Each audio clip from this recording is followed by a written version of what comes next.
We must be getting close, Chloe. Are we there yet? So. Are we there? Is it 7 o'clock? So close.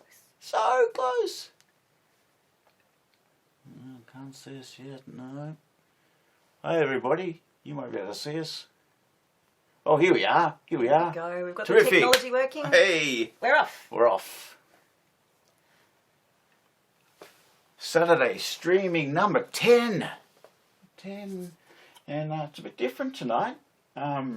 Saturday streaming as a thank you. A thank you to Bob Rummery. Yes, indeed. Bob Rummery's over there in Western Australia.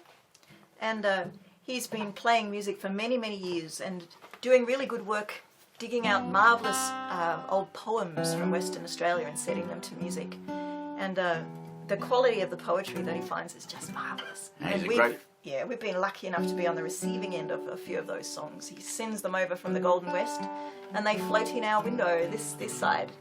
And if you look through some of our albums, you'll usually find a Bob Rummery song there. Yeah, we met him very early on when we sort of found our way into the folk scene, and he struck us as something pretty special straight away. Great concertina player, box player, great singer. Writes a wonderful tune, and yeah, we appreciate him very much. But first of all, welcome to Saturday Streaming. A couple of new people calling in, and some people I know starting to watch from America, so let me put you where we are. We're in Millthorpe, which is a little village in the Tablelands west of Sydney. So Sydney's off that direction, just behind you over there. About 250 kilometres over and down the hill to Sydney. Off to the north there, we have Queensland and Victoria off down that way. And we're right in the middle here of, well, it's Wiradjuri country, firstly and foremost, isn't it? It is. Yep. Always was, still is, always will be Aboriginal country, and we feel very fortunate to live here indeed. I acknowledge that before we start. And yeah, welcome to those who've tuned in to say hello. G'day Tony. Hello Jeff, nice to see you. Well, not that I can see you, but you know what I mean. And yes, not only some mates of ours, but some mates of Bob's tuning in, which is really nice. Now, the first couple that we're going to sing, we're going to join together to give the appearance of a medley. The first is a short poem that was written by Tom Wilson, Crosscut Wilson. I've started to think of Bob Rummery and Crosscut Wilson as about Australia's best songwriting team. Took us a little while to find a home for this one. The first piece called A Voice That Was Still, and we actually ended up making a whole album with this as the title track and sort of an overture for a lot of things that Bob does, and I guess that we do as well. And then we'll go from that into a piece of Jack Sorensen's poetry, another great poet from WA, and another good tune from Bob as well.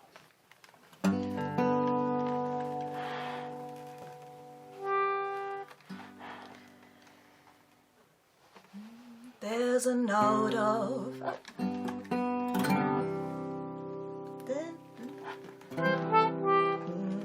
Got the key? I've got the key, finally. There's a note of sorrow in every song that breathes of a vanished past. There is never a chord has been mute so long, but will waken again at last. For the soul vibrates in a mystic thrill with a joy that is near to pain. When the sound of a voice that has long been still steals back to the heart again.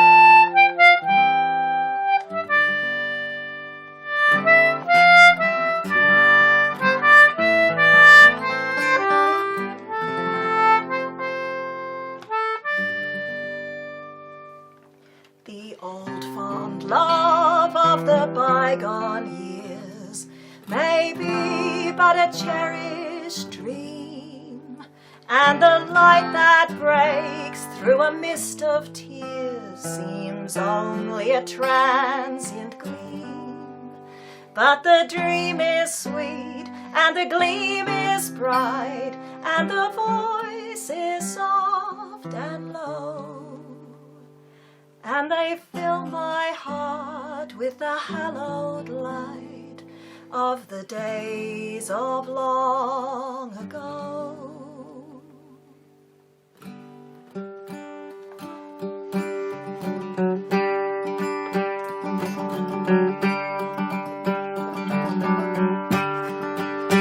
Oh, the western wind is blowing, so there's rain and storm in store, and the teams have long been going down the road to Glenburgh Wool, where the tropic sun is gleaming and the fragrant winds blow free. I'm awakened from my dreaming, so the north is calling me.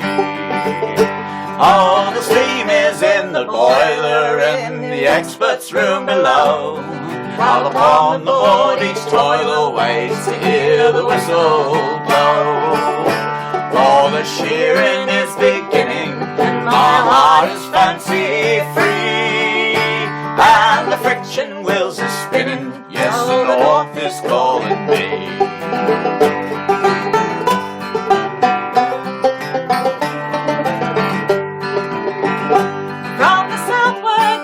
Northward, where the long brown tracks wind down, all the mates are pacing forward to the wilderness from town. Gone by stormy hill and hollow, to where I now fain would be. Where they lead I must follow, for the north is calling me. Oh, the steam is in the boiler and the expert's room below, all upon the board each toiler waits to hear the whistle blow. For the shearing is beginning, and my heart is fancy free, and the friction wheels are spinning, so the north is calling me.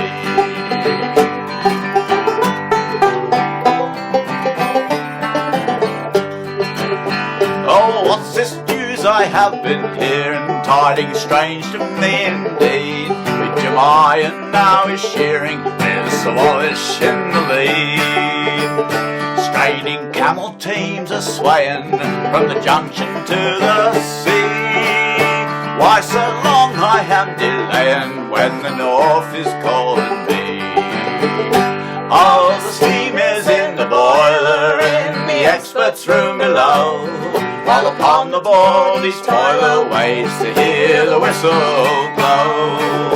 For the shearing is beginning, and my heart is fancy free, and the friction wheels are spinning, so the north is calling me.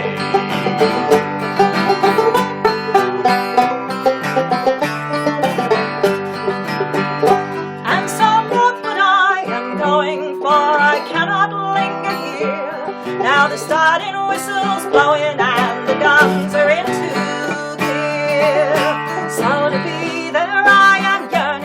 I will hail the sheds with glee, for the friction wheels are turning and the north is calling. All the steam is in the boiler and the expert's room below, while upon the board each toiler waits to hear the whistle blow. For the shearing is beginning, and my heart is fancy free, and the friction wheels are spinning, so the north is calling me.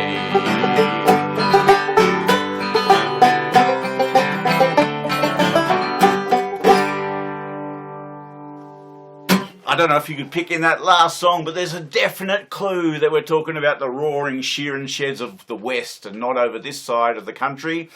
The camel teams are swaying. I love these shearing songs. There's another one we'll sing later on too, which also mentions the camel teams taking the big bales of wool down to the coast. Jack Sorensen's a wonderful poet.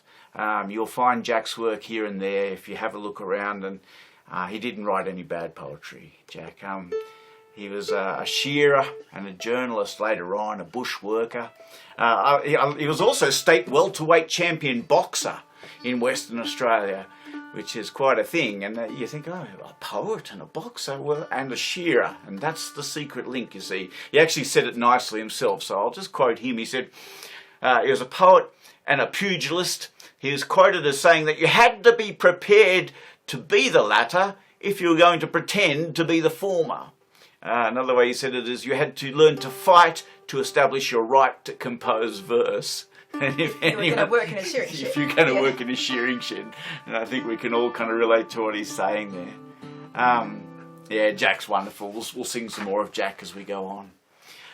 We might do one from this side of the country now, though. Some wonderful words by one of my heroes. And I know Chloe's a big fan of this person as well, Mary Gilmore. Absolutely. In fact, Bob gave us, you can see Bob sent us many things over the years.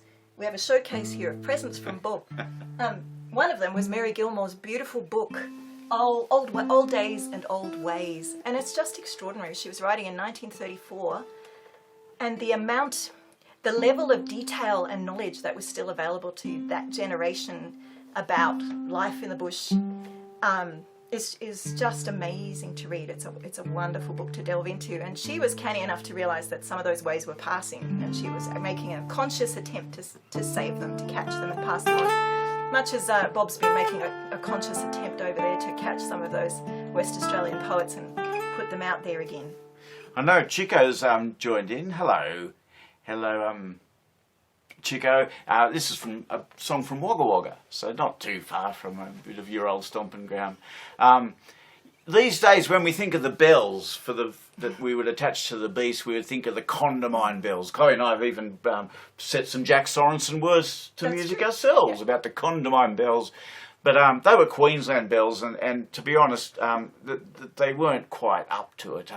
The far superior bells were made down here in New South Wales, in Wagga Wagga, by Menike's Bells. And this is a whole song that kind of relates to Menike's bells. They're beautiful. You know the kind of bells we mean, so you could locate your animals in the wake up in the morning, you know where your beasts were. If you had a straggler, you'd put it on the straggler. Otherwise, you'd put it on the leader, I'm told. They had some funny lines, you know. There was some Yankee American bells they got in at one point. They were no good at all. And this boy Burns we were talking to out at Uabalong, wasn't he? Uabalong. And he was an old bullock driver. He said, oh, these Yankee bells, they were no good at all. We called them sea bells because you had to see the animal before you could hear the bell. Menike's bells, though, they reckon 6-7 mile on a frosty morning. You could hear the bell. Condamine bells had a rough sound. People who are rude about Condamine bells say that just send the beast deaf, not through volume, just brash sound. Menike's were better. I think Menike's were a bit lower. They were more like a tenor bell, just a bit of a lower sound. Hey to Jane and Mike too. Nice to have you out there, guys. And Mark Walters, Kathy. Good company tonight. This is lovely.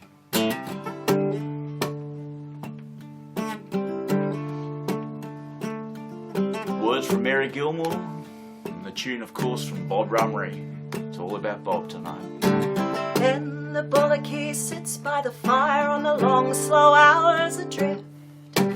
Bowed is the back that could never tire, whatever the hoist or lift. Ask him stories of the teams, only get him talking. He will waken from his dreams on the roads go walking.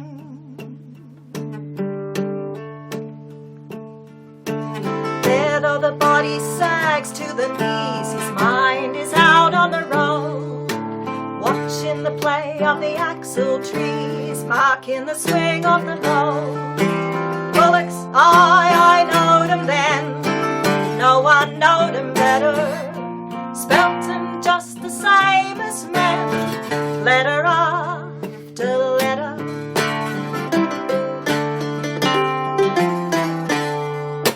Once in a while we ask if he hears the sound of Menike's bells, deep in the pits of his ancient ears, repeating their olden spells. Menike's bells, then he'll say, never heard none like him. Manicky, he had the way no one else could strike.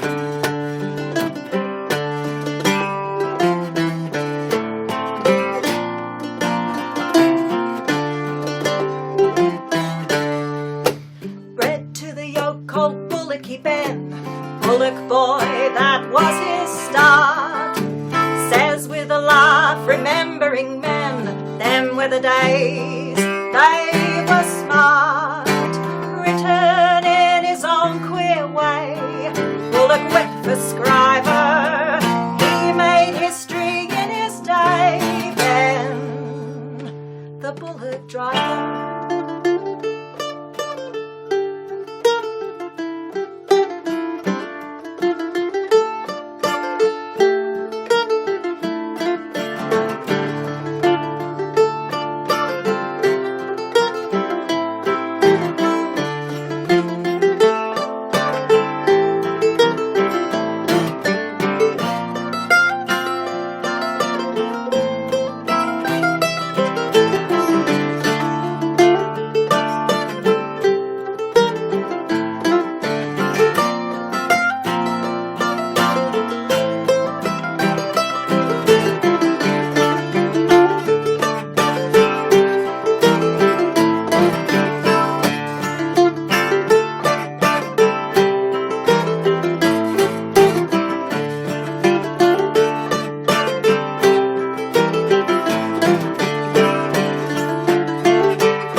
Gilmore's words, bells and bullocks she called it, and Bob Rummery's tune.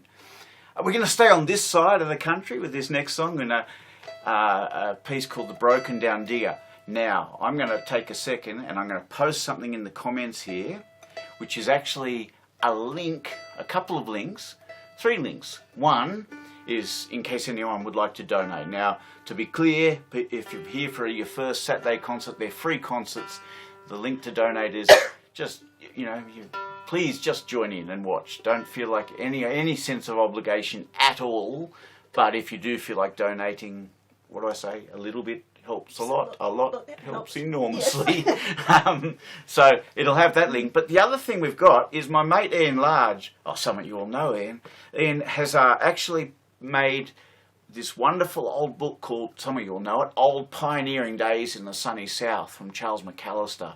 It's a wonderful old book. It was published in 1907, but Charles McAllister was an old man at that point, and he was a bullock driver, and he worked through the southern areas of New South Wales. I had some great stories to tell. His book, I believe, was where the words for Jim Jones at Botany Bay came from. But there was some other poetry in there as well, and my mate Ian's turned them into eBooks. And you can just click on a link and you bring it down and you won't regret it. It's a wonderful book, so I'm going to do that. The reason Jason's mentioning the old pioneering days in the sunny south is because some of the words for the next song actually came from that book. And then we're in Stewart and Keesing's Australian Bush Ballads as well. And Bob got hold of a couple of verses there and liked them. But then he found Bill Scott had written a couple more verses for it, and it turned into a song. And the song's called The Broken Down Digger. And it talks about the Kiandra goldfields, which must have been one of the most miserable places on earth in the middle of winter, to be at the Kiandra goldfields. Just to give you an idea, this was the place where one of the first, if not the first, ski clubs in the world was started at Kiandra. I think the snow must have been impressive. Yes. In the 1860s. Yeah. So, yeah, tonight's all about Bob, really, in the sense that there was nothing at all wrong with Bill Scott's tune for this, but the tune Bob wrote has just got a touch of magic about it. And for those who aren't familiar with the Saturday sessions, what we do is I've got Kate Scott's beautiful painting of John Dengate behind you there. So we're singing for you guys, but I've got John keeping me honest right there.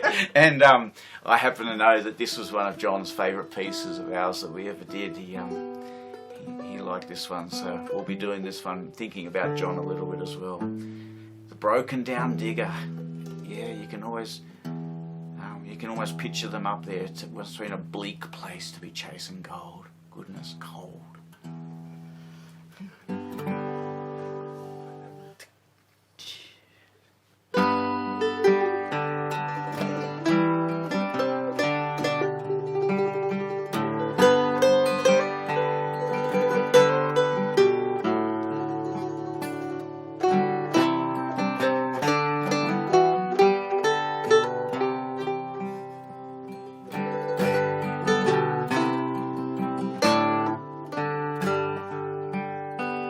I worked on the 9 Mile and out on the river, out on the New Chums and Rocky Plains too. And at each of those places I have done my endeavour, but I've lately struck duffers with nothing new.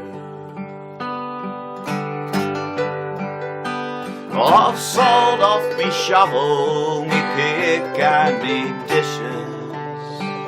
I've rolled up me swag, I'm leaving today, bequeathing my claim to a new chum who wishes to bail and melt water and slide in the clay. A goodbye to the snowy, farewell to kiss Diemen, adieu to the girls at the Empire Hotel. But there's no farewell kiss for a broken down digger who's blued all his nuggets and the fine stuff as well. It's so, but I'm longing to see the old places. I'm longing to see old Sydney again. For I'm tired of the snowies, wide hills and wild graces. I'm a broken down digger on the Kyandra Plain.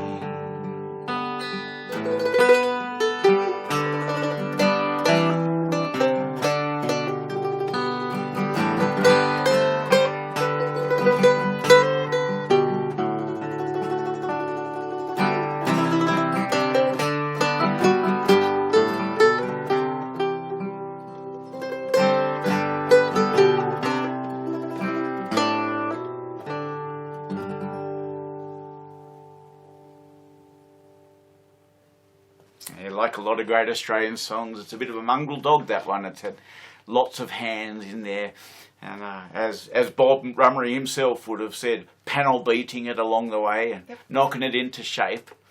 We're going to play one of Bob's dance tunes now, and that's the other thing Bob Rummery did. Not only set poems and does not only set poems to music, but he writes dance tunes, really good ones. Well, he played dance music too for many years. Yeah, absolutely, yes.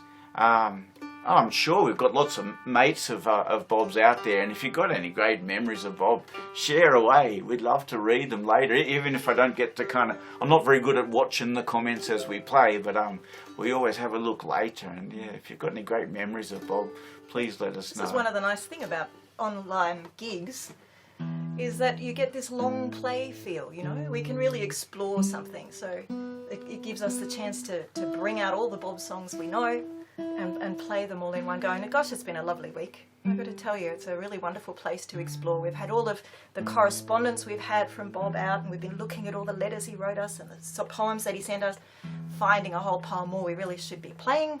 But we've restrained ourselves mostly to the ones that we had actually played before. There's a couple of new ones in there. There's a couple of new ones we've snuck in, just because really they're too good to leave out. So even though they're a bit new for us, at least you get to hear them. You get to know they're out there. I think Bob started sending us stuff in about 98, 97, 98. We'll play the first thing we ever learned from Bob a bit later on. And we're such different musicians. I mean, we play strings, he plays accordion and stuff. So I guess every time we did one of Bob's, it came out a bit different. But we're lucky he seemed to like what we did with them. So he's kind enough to keep sending. Yeah, he'd say, I'll float them in through your window, he'd say. And it's nothing more exciting than getting a package in the mail. You see the writing on the front of the package and you know it was another lot from Bob. And then our big daughter was born. Megan was born in 2007. She wasn't big then, thank you. No, just tiny she was.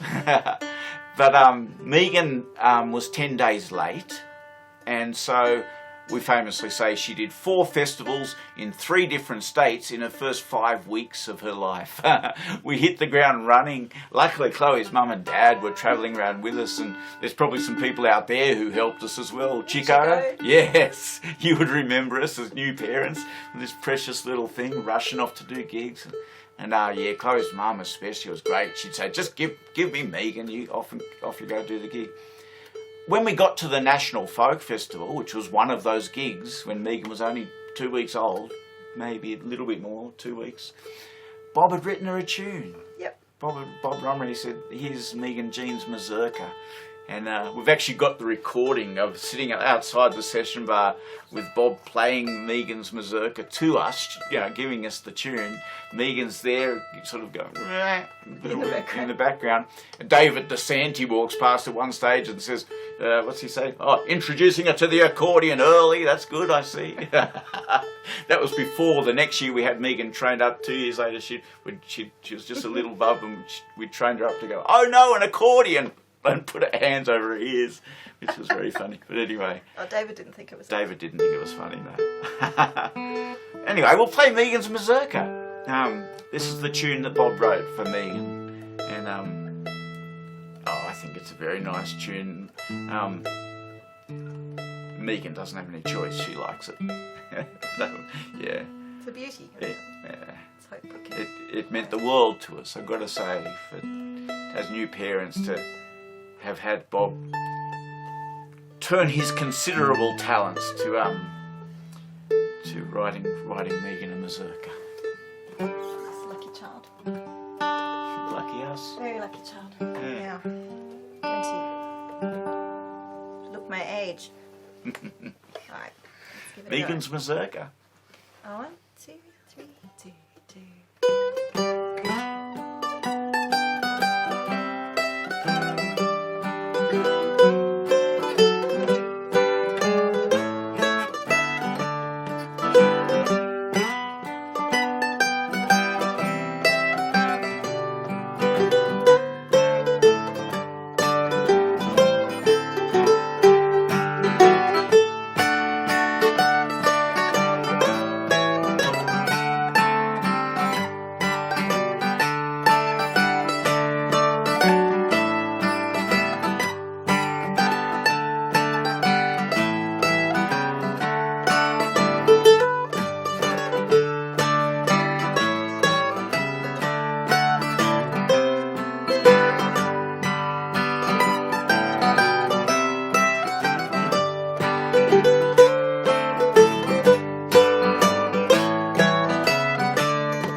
Mazurka. It works too as a dance tune. We've used it in the past.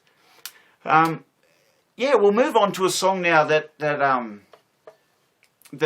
Bob didn't actually write the tune for. It is a Western Australian song, and I guess we think of this as being from Bob because Bob taught it to us. He sent it to us. He sent it to us. It's Jack Sorensen again, the great Jack Sorensen. I should mention Dingo's Breakfast album, actually. If you're going to mention Jack Sorensen, absolutely. Yeah. Yes, the Dingoes have done enormous work. Roger Montgomery and John Angus recorded a wonderful album of their own settings of Jack Sorensen's work, and some of those songs are fantastic, chilling songs, some of the pieces that Jack wrote. This is another one that explores the missing link between camels and sheep in the Australian wool industry. The actual words are Jack Sorensen's, but there was a chorus adapted by Wendy Evans, and the original tune that Bob learnt came from Alan Ferguson over there in WA. So and then I think Bob had a bit of a hand in knocking it around a bit, and once we got our hands on it, we sort of panel beat it a little bit as well. Yes, every time we pick this song up, it goes somewhere different. Kathy was dancing. That's nice. Send us a picture, Kathy. Yes, the Glenburgh Wool. The Glenburgh Wool. Oh, Kathy's just saying here she loves that album of John and Rogers. Isn't it good? Isn't it great? Yeah, Lindsay Martin, I believe, did the recording. And, it's a beauty.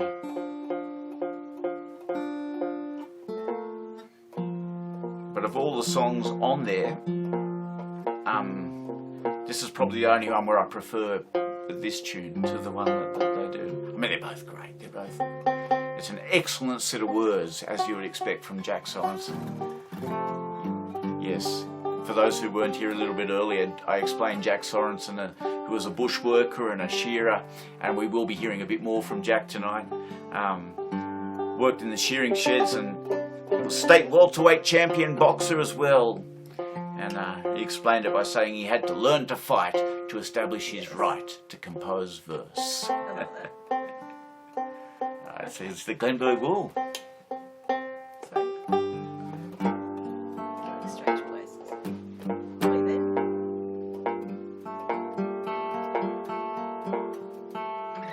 Banjo players.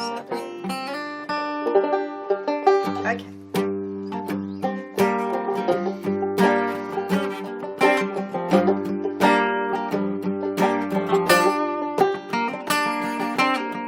Outside the wool shed door holds yet another load. So yoke the camel team once more and take the wagon road. The shafters prop, the leaders pull, the wheels creak dismally, and 60 bales of Glenburgh will roll westward to the sea. On down the winding dusty track from dawn till close of day, the punchers shout, the big whips crack while straining camels sway. By Stony Plain, by Sand Hills Brown, by Wattles or the Lee, the hard-won wool goes rolling down from Glenburgh to the sea. I can't spare a thought for the lads out back who shear the Glenburgh wool. In summer heat and on the board where the Wolseley's bogging full. Our ringer's Tommy Gibson, he's a gun from Northern Town, and he shears his tally every day when the Glenburgh wool goes down.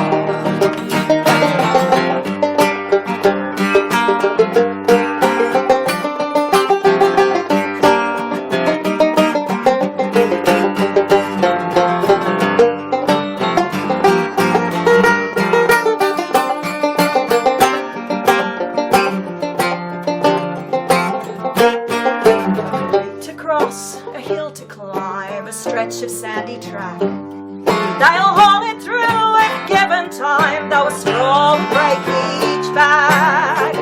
So a morning breaks, the bright sun wanes, then a day, then a week is gone, yet with creaking wheels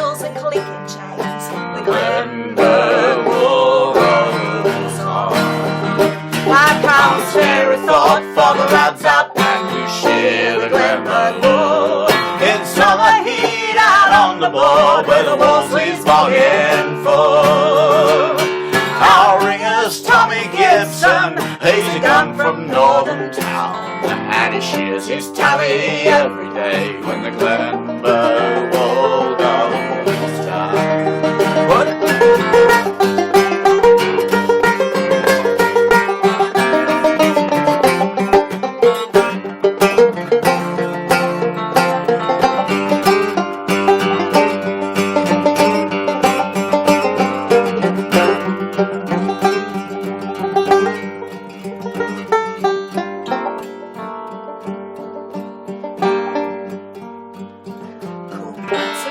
While camels swell as they munch the mulga near, while the hobble chain and the doleful bell will lull the puncher's ear.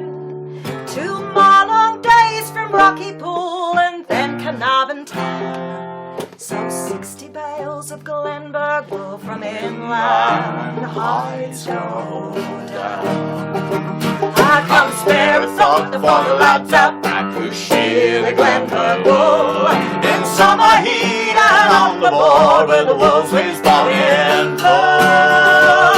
Our ringer's Tommy Gibson, he's a gun from Northern Town, and he shears his tally every day when the Glenburgh Wool goes down. Not for the lads up back who shear the Glenburgh Wool. In summer heat and on the board where the Wolseley's bogging full. Our ringer's Tommy Gibson, he's a gun from Northern Town, and he shears his tally every day as the Glenburgh Wool goes down.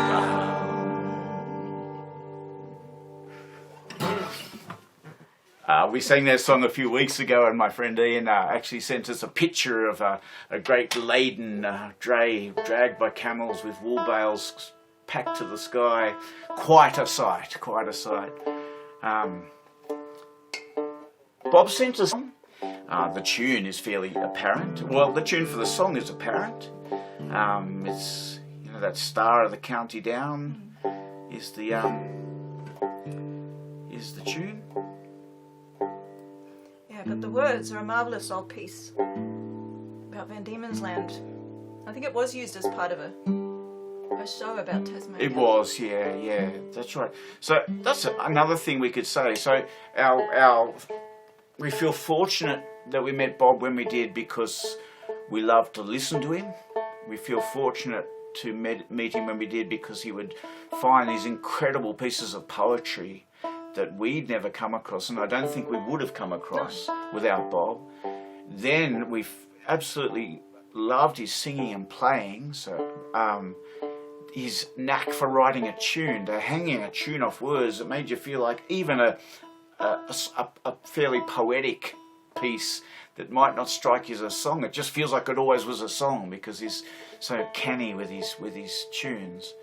But the other thing we learned from Bob very early on was that you could use these traditional pieces to make a show, and we saw a couple of shows of Bob very early on that were inspiring to us, and it's something we've taken on now, and we learned a lot from Rob Willis in that area too, and many other people too, Dale Dengate, lots of people we've worked in shows and learned about how to put a show together. Bob's got quite a knack for that particular thing as well, so another reason to be thankful for Bob Rummery and his work. That's Bob's latest album, by the way. If people are interested and haven't got a copy, I reckon it's a beauty. The Loaded Dog albums that Bob's band, they're wonderful records as well. This one is terrific. It's the latest record he made. Scott Wise, Ruth, just lots of the Loaded Dog guys are on there. It's a lot of traditional work.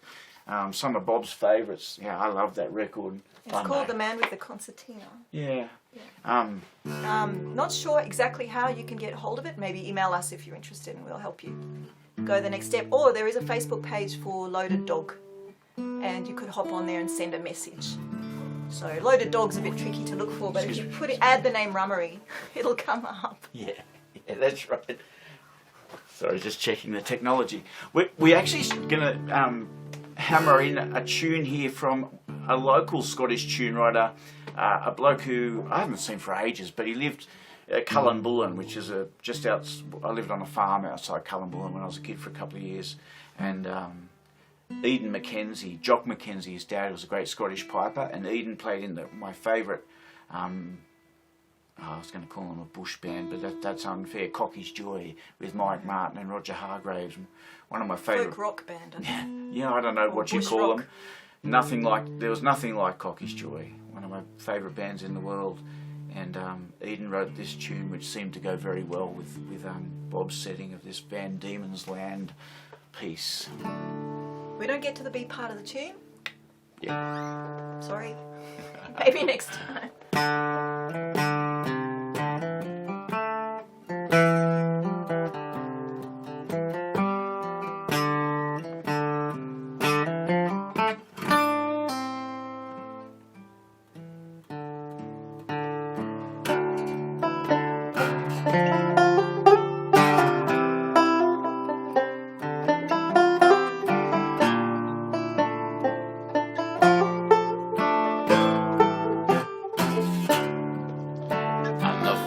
Day that we landed there, all upon that fatal shore, all the farmers came around us, there might have been 20 or more. They chained us to the harrow, and they sold us out of hand, and they yoked us to the plough, brave boys, for to plough Van Diemen's land.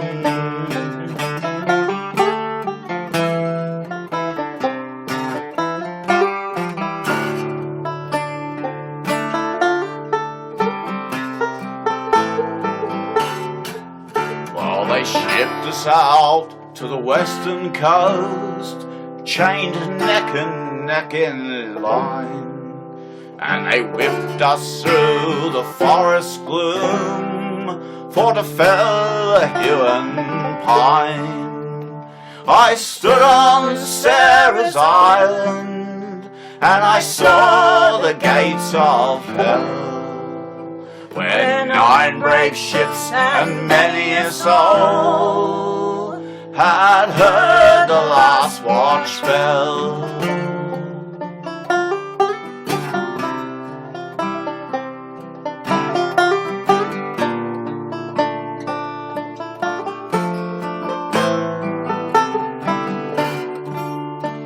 Last night as I lay in the bed, I had a pleasant dream. I was walking with my sweetheart down by a purling stream. I wandered through old Scotland, she was there at my right hand. And I woke up broken hearted, all upon Van Diemen's land.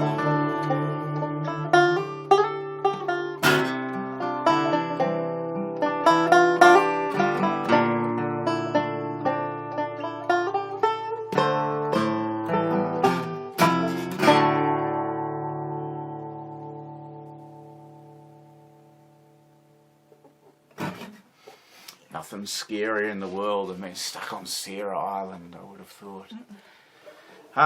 This is another piece that was written, well, I think it's actually the first tonight, from a fella whose name was Frederick Offal, but he wrote under the name of Prospect Good,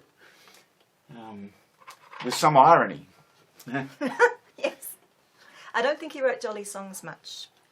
Mostly they had a darker undertone, even when they were trying to be positive. I think that came from what he saw on the goldfields. The song's called Pioneers, and it talks about the glorious name that you might gain if you were the first to peg out a claim in what was to become the new gold rush. So if you were the first person there, often the whole place would get named after you. But apparently, at Coolgardie, when the first prospectors arrived out there, they found some pegs already in the ground with red ink that was illegible on them. So no one could tell who had pegged those pegs. And no one knew what happened to the people who pegged those pegs, but they certainly never came back to register their claim. So while we talk about the bleak nature of, say, looking for gold on the Clyandra goldfields over here, Western Australia's a big place. And you could just disappear. You could just disappear. When we've recorded Bob's songs on many albums, but there was one album in particular where we included 3 or 4. We called it A Voice That Was Still, after one of the settings that Bob had made. And this is another song off that album, A Voice That Was Still. And it was voted by the folk album of the year at the National Folk Festival in 2010. It shocked us. And I can't help but feel like a lot of that, even though there's just about 2 or 3 pieces on there that came from Bob, they stand out to me. They're the soul of the album. The soul of the album came from Bob Rummery. So if we got that lovely prize and $1,000 too, I seem to remember. It was really nice. But yes, we owe so much of it to Bob.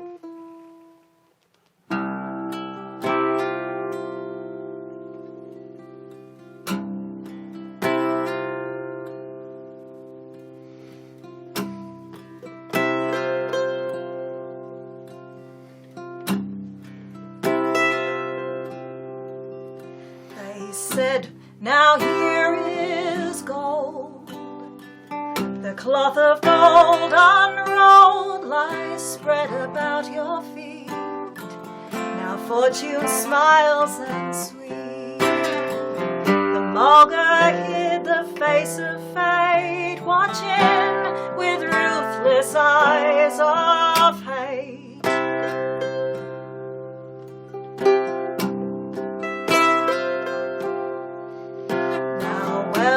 Ours, they said, great wealth and riches spread, our journeying is done, gooden and gold are one. Red were the written words they signed, and scenting blood the wild dog won.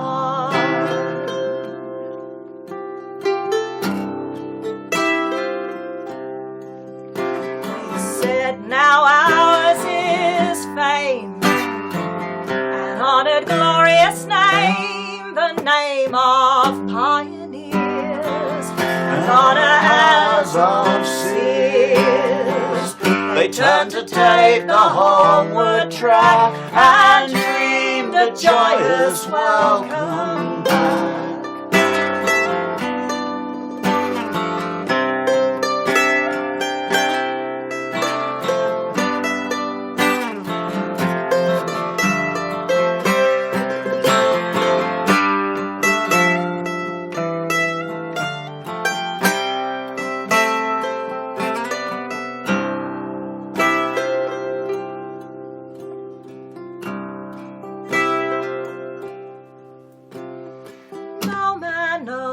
Where they lie, none heard their last death cry, unmarked their grave by mound, but at the last trump sound, perchance some God who all things hears will give them praise as pioneers.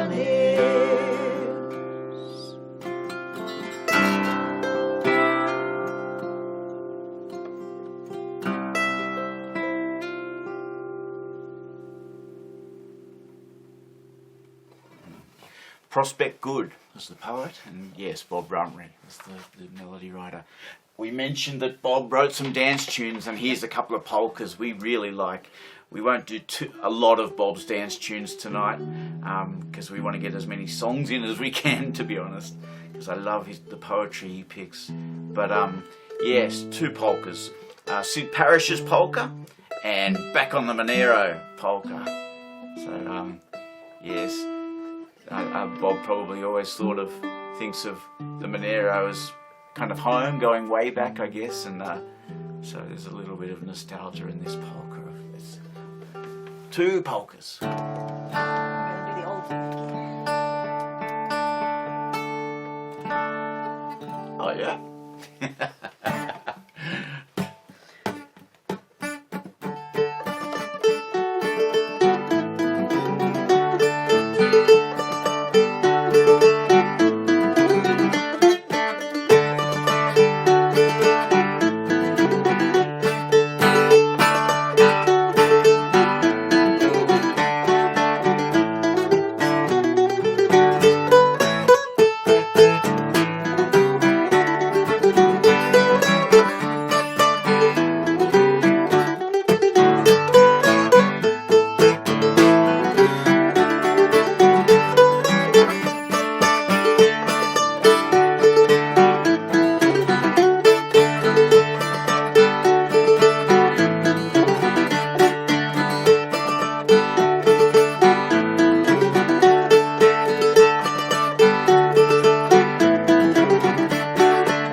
Back on the Monaro.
Aren't they lovely?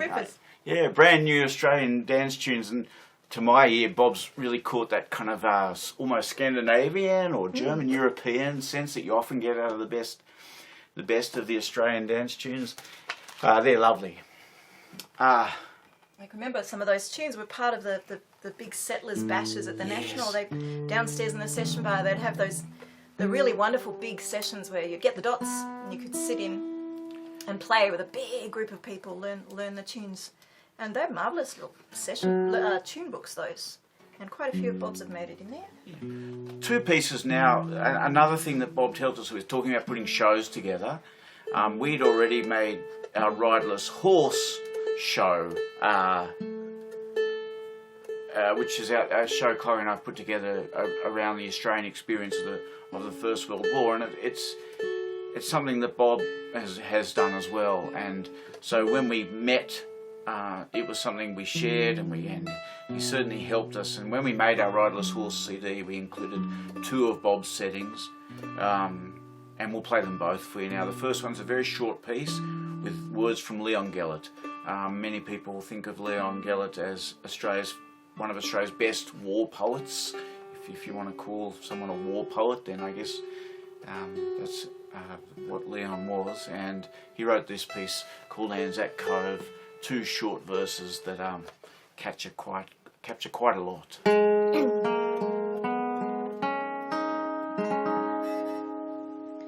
There's a long... Oh, wait a minute. Right. Am I having the wrong key? I think mine. That felt wrong, didn't it? Apologies, That sounds folks. much better. Yep.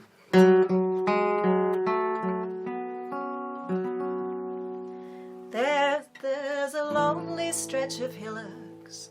There's a beach asleep and drear. There's a battered, broken fort beside the sea. There are sunken, trampled graves and a little rotting pier, and winding paths that wind unceasingly. There's a torn and silent valley.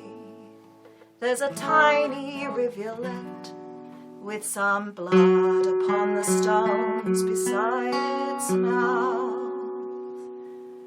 There are lines of buried bones. There's an unpaid waiting debt. There's the sound of gentle sobbing in the south. So Leon wrote that in 1916, and it's showing Bob's knack for a tune that's no ordinary tune. So does this one. We're back to Crosscut Wilson again now. I'll say Australia's best songwriting duo. Bob Rummery writing the melody and Crosscut Wilson writing the words.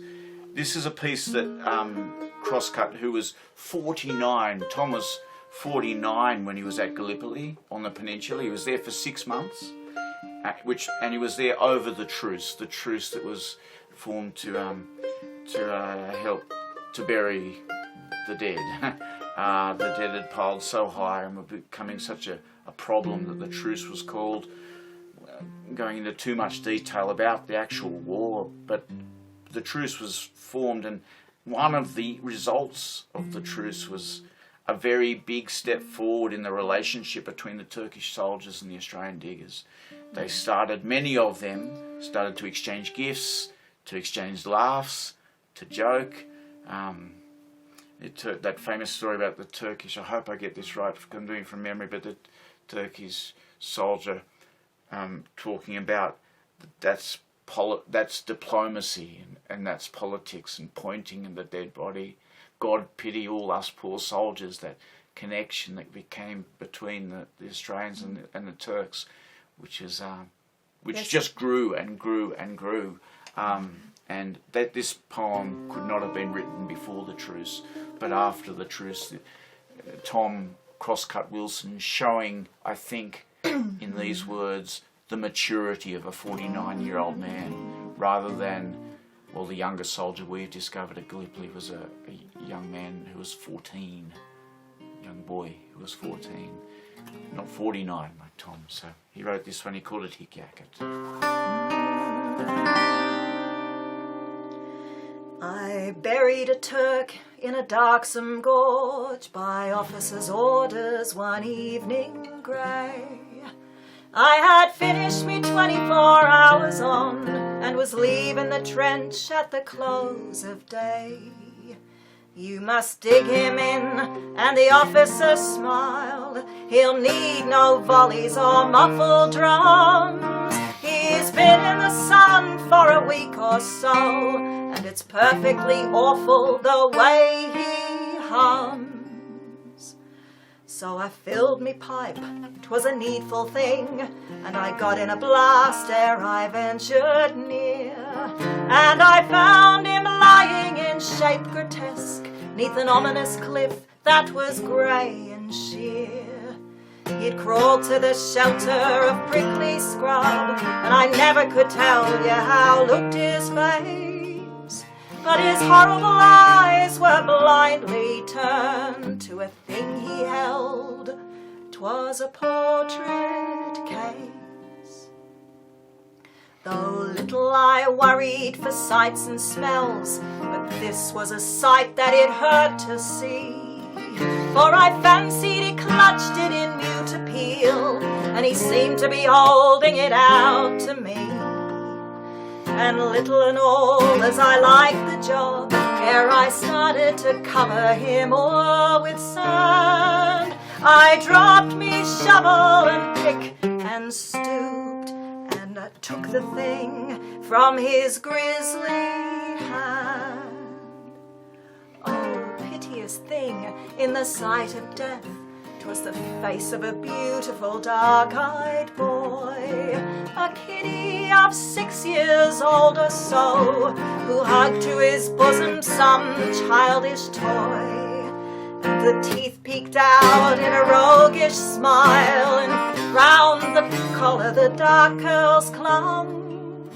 As pretty a picture as e'er was seen of childhood innocence, sweet and young. Some wonderful writing in big wide text was scrawled on the back of the photograph. And I said, old fella, to him who lay, could you ask for a lovelier epitaph? It was Turkish, of course, and I could but guess, but in good British I'll swear it was this: with love to Daddy, and please come home, and marked with a crescent to mean a kiss.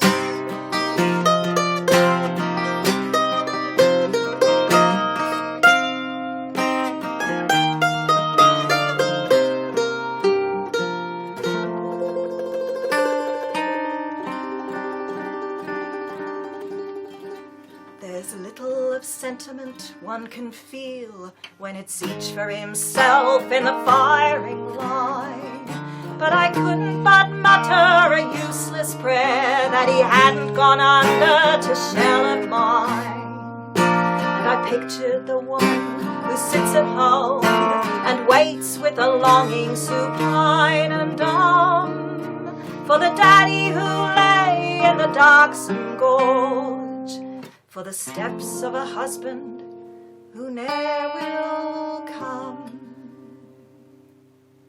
The shades of evening were drawing nigh, and a soldier has always work to do, but I laid that picture upon his chest ere ever a shovel of dirt I threw. I fashioned his mansion as best I could, I patted it even and smooth and fair, and I stood to attention and raised my hand in a last salute as I left him there.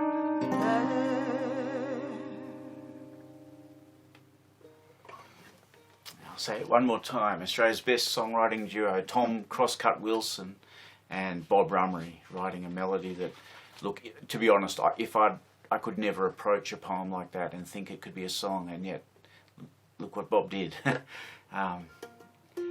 Another piece from Bob now. Now this one just jumped out at us this week, so we'll sketch it for you. But this is Tom being responding to the bush, basically. Responding to the bush in what must have been a very fine season. I think this is after quite a lot of rain. I think so too, yes. Bob reckons he was going to the country round present-day Laverton. Yeah.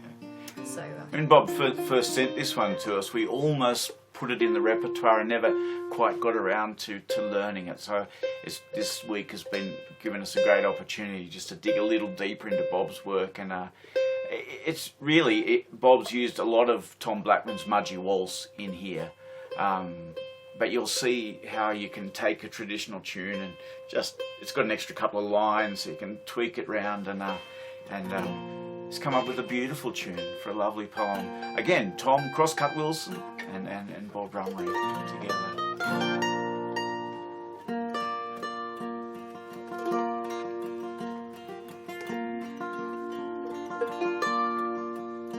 Has come like the smell of the trees and the rain, and the desert lies rolling before me, and I'm tramping the track through the salt bush again, for the spell of the mulga is o'er me. And out on the plains where the quivering haze is dancing afloat in the shimmering blaze, There's hope for the pride of the long dusty days, for the mulga is calling me, calling. The spinifex plain, all empurpling to seethe, through the mist of the distance is waving, and a patchwork of forest and flower and weed in the ripple of colour is laving, where wild everlastings are snow to the side, and the path of each footstep is dappled in light, in a tangle of scarlet and yellow and white, where the buds of the mulga are falling.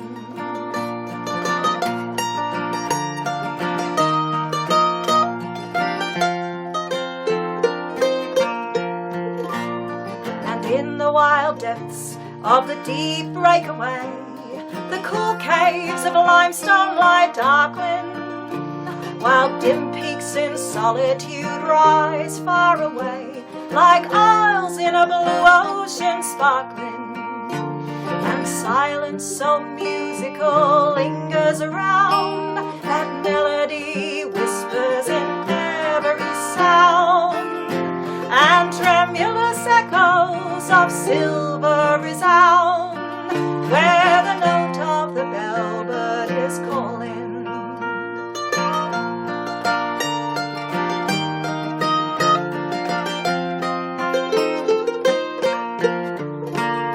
Or out where the ridges of diorite grey through desolate regions are lying, and white fields of quartz give a glint in the day, as the last crimson rays are a-dying, while stars in their gleaming of sapphire and white besprinkle the darkness with silvery light, and the incense of campfires enriches the night, when the gloom on the spirit is falling.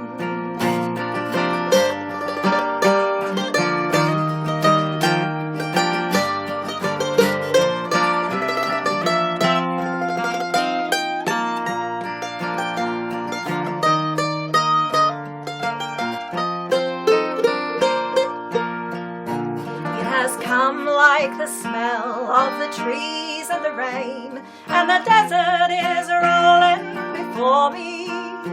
I am crushing the leaves of the saltbush again, for the smell of the mulga is o'er me.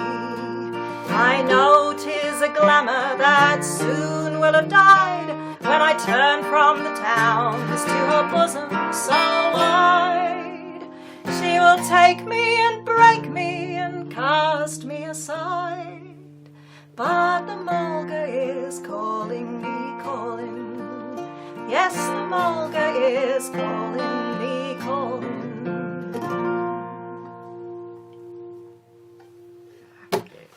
Too pretty to dance musicians out there will have heard the Mudgee Waltz in there, or Tom Blackman's Mudgee Waltz. Hey, same songwriting pair, and this is the first song that we learnt from Bob. I heard him sing this at the Kiama Folk Festival. Do you remember the old Kiama Australian Folk Festival? It would have been 98, I think. Not the first one we went to, which was 97, but 98. I heard Bob sing this song and I thought, yeah, I'd like to have a crack at that. And to be honest, it took me a couple of years of thinking about it, because Bob did it on accordion. Again, we've had to take a fair step away from the way Bob does things to get them to work for us. I'm so pleased he still likes the way they sound, or at least he he's kind to us. I don't know. Over the last 20 years, this is probably we've played this song as often as any other. It's been one of the most common songs in our set. It's the sort of song that we'll just dedicate it to Rio Tinto at the moment. It never loses its impact. It never loses its relevance. I wish it would. If it lost its relevance, I would still sing it just to remember. Just to remember. Tom Crosscut Wilson. Could have been written yesterday.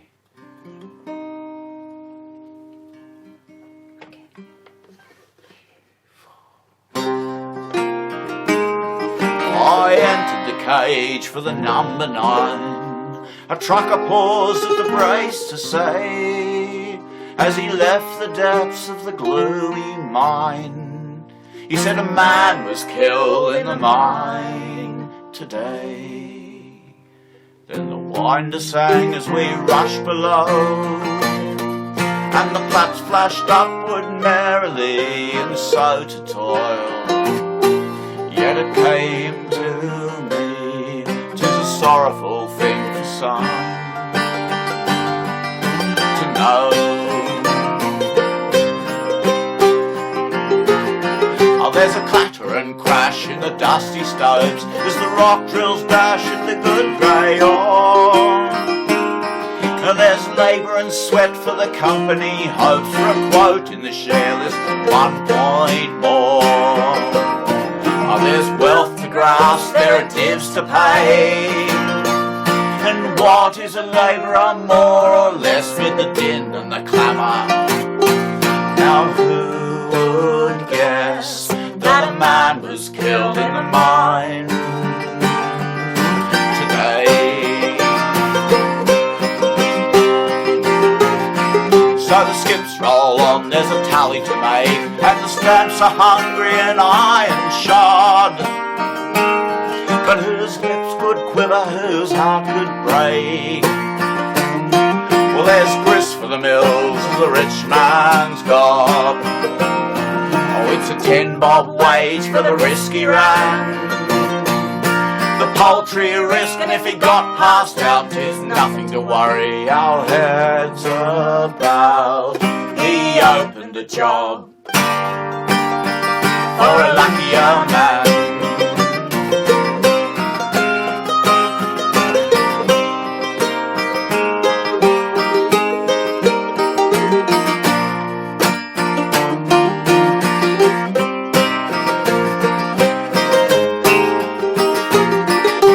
Only a shoveler, put it aside, with his gold to win, such things must be. And he gave his pound to the rich man's pride. And what is a life? Yet it came to me. There may be somebody far away, some soft-eyed woman whose tears would flow, whose cheek would pale if she did but know that a man was killed in the mine.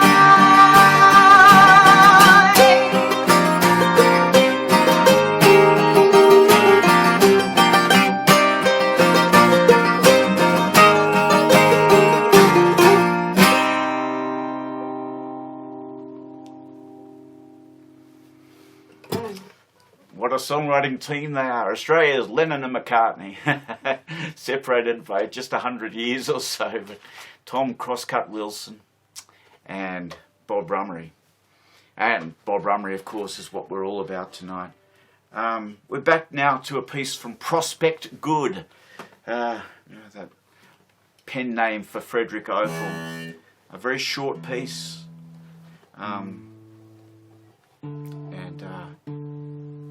yes, it could easily. We've picked it to follow that last one. Let's just say that. Of all the things that Bob has sent us, this is the one that I just stays with me. It's under my skin somewhere. And do you know what I mean? Yep. Yeah. We don't get to sing it very often, so I'm really glad to have this chance.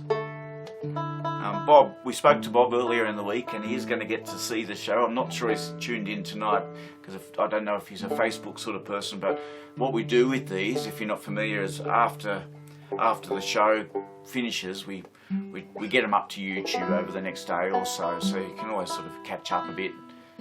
Some people just, it helps, want to watch it at 5 o'clock in the morning in America, or maybe sometimes the internet can be a bit dodgy at the receiving end, or it's usually okay, I think, at this end, but we've had some lovely company tonight, so thank you. But it does go up to YouTube if anyone wants to sort of catch up a bit later. This is a piece called his Epitaph.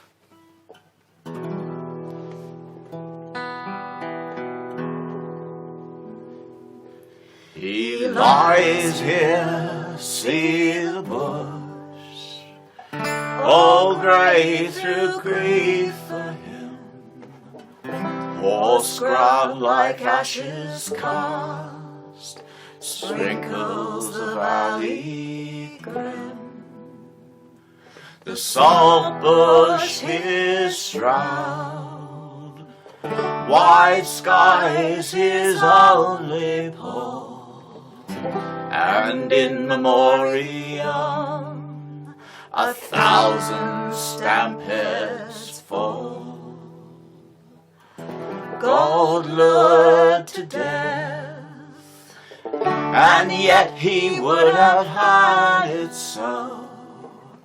Say mass, sing requiem, with the grey bush and go.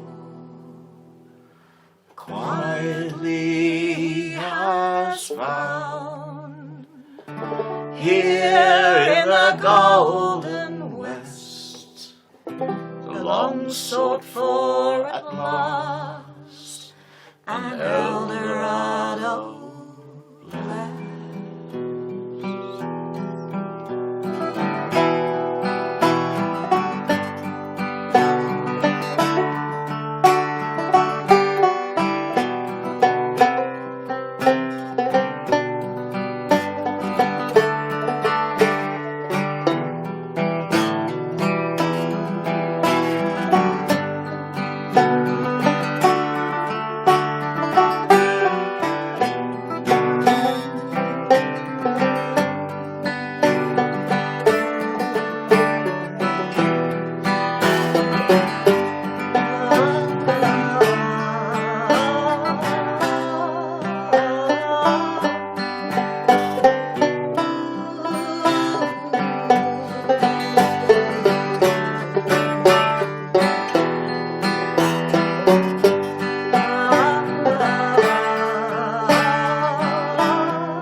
His Epitaph, so Prospect Good's words and Bob Rummery's tune. We're getting very close to the end of our show. We've got it, I think, oh yes, we'll get to it, which is great. We've got it exactly as we'd hoped to get it. This is a piece written by a bloke who wrote under the name of the Axeman.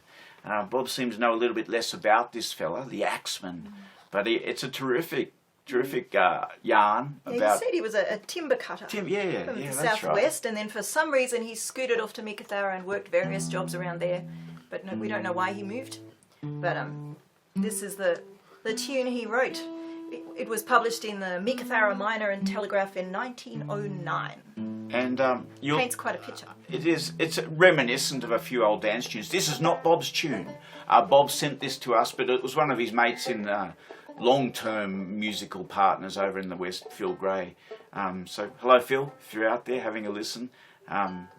Terrific job on this one, mate. We really like it.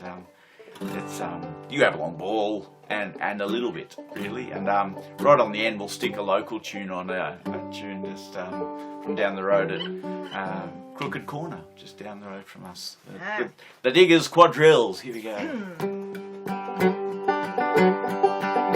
Have you struck Hogan's shanty on a Saturday night, where the dry blower sings and the reefers recite, where there's stings of all kinds on Hogan's old shelf, and the rumour is round that he brews it himself. And on Saturday night there's some murderous mills, when the diggers line up for the Diggers Quadrille.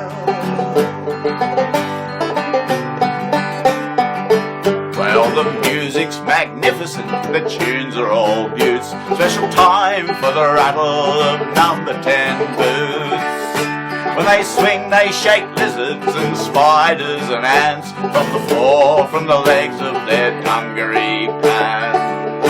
While dancing flat out they have various spills in Hogan's old ranch at the Diggers' Quadrille.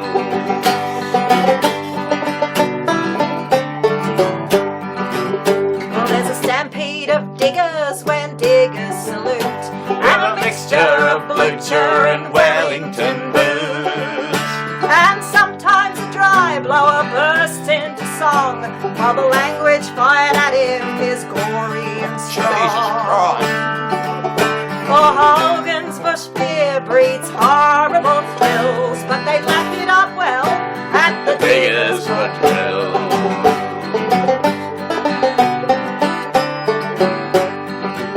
Oh, there's a musical dry blower, he murders the tune for the Holden's Mazurka and the March to Balloon. They have Ruby, Trampish and the Peak Promenade, and a drunken MC that can lap it up hard. Oh, you'd get drunk on his breath through the beer that he spills, while he rolls out the sets at the Diggers' Quadrille.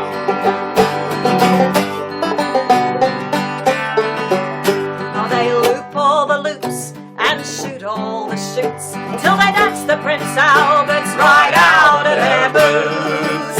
There's often a fight in the midst of the din, if the reefer makes eyes at a dry blower's gin. If you're anyway nervous, you'd not require pills when war's been declared at the Diggers' Quadrille. Hey! Get your partners, heel and toe. Make some room up the back there. Come on, I'll take it outside, fellas. Ladies with their backs to the bed.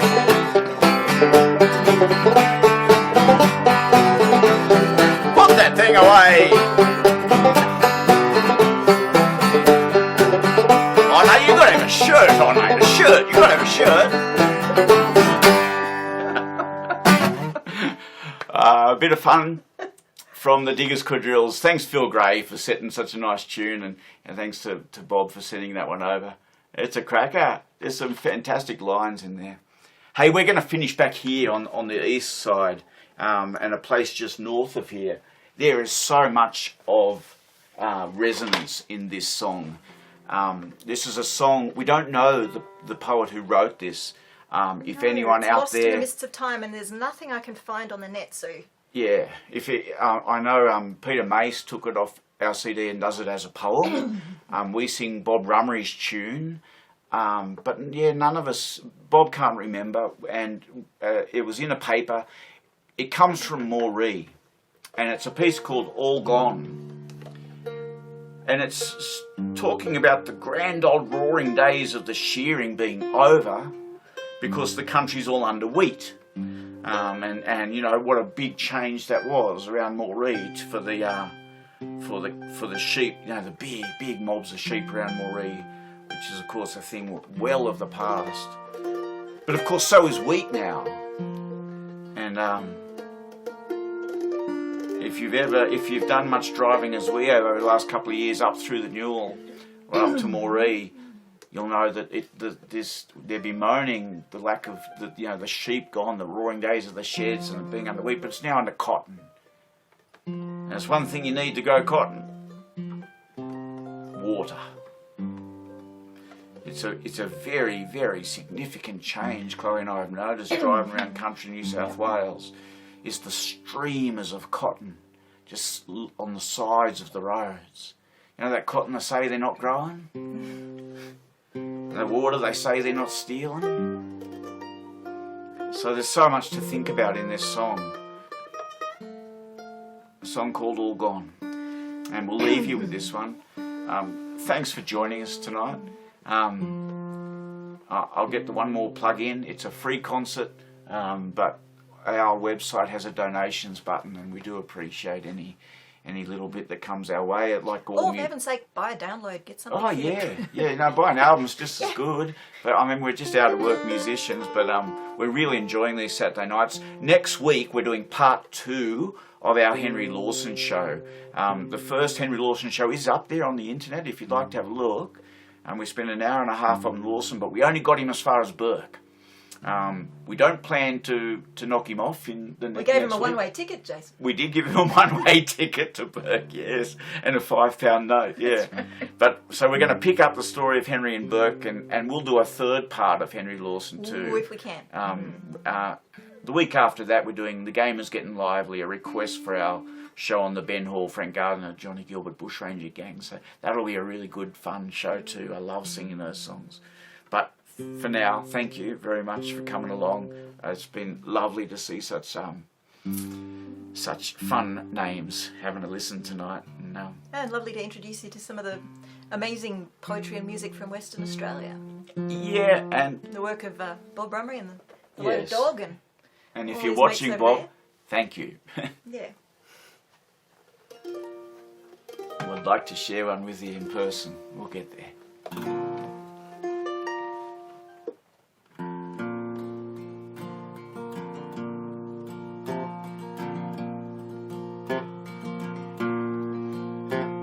The ghosts of shearers long since dead are back at Midkin now. They come with softest silent tread to ring once more that mighty shed and show the learners how the wind sighs soft o'er silent lands where sheep no longer graze, and phantoms come and take their stand and grasp the shears in ghostly hands before a dreamer's gaze. The empty shed so silent now was rowdy long ago, with men who came from plain and hill to laugh and swear and work until the sun was hanging low. Silken webs festoon the place where shearers down tubes hung, but in those nets of silken lace I see full many an old friend's face and think of the years they've run. The cocky's heart's deserted now, the corded doors hang wide, beneath tall gums where skies of blue look down on earth of raven hue, and hosts of memories hide, of men like Trev, Chris, Burton Blue, the shearers who've moved on, and cooks and shed hands tried and true, and rouseabouts and rollers too. The soft wind sighs all gone.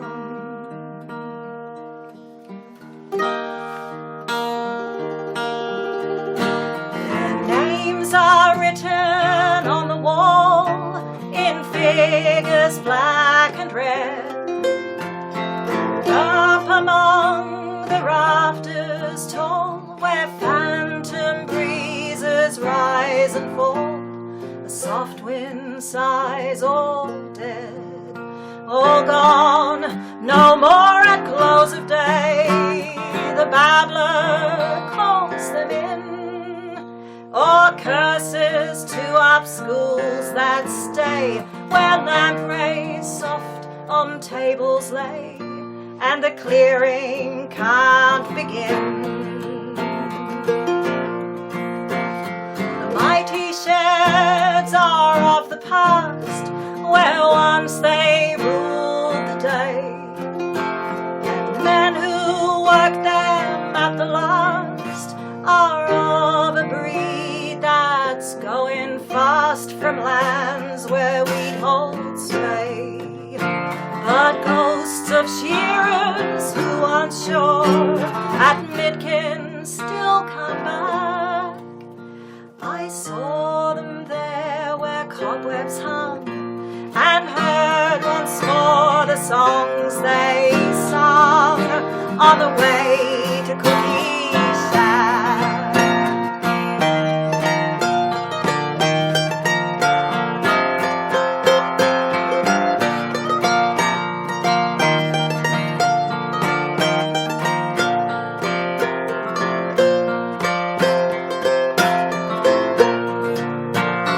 Tallies will forever stand, no one will carry on, and only ghosts will take the stand and grasp the shears with ghostly hands, while soft winds sigh all gone.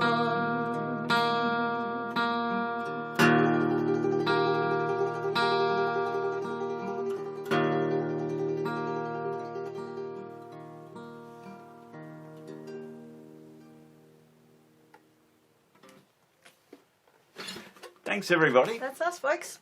I hope you've enjoyed Saturday streaming number 10. Like we say, they'll all go up onto, this will go up onto YouTube if we get it all right and the technology works okay.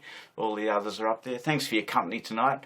And yeah, and your comments. We'll go and say good day to you on the in the virtual world now, and hope you're doing all right out there. Yeah. Yeah, take care. Stay well, stay safe, stay patient. The hugs are coming. We're just gonna wait. Just gotta wait them out, and yeah, we'll see you soon. Thanks everybody. Cheers.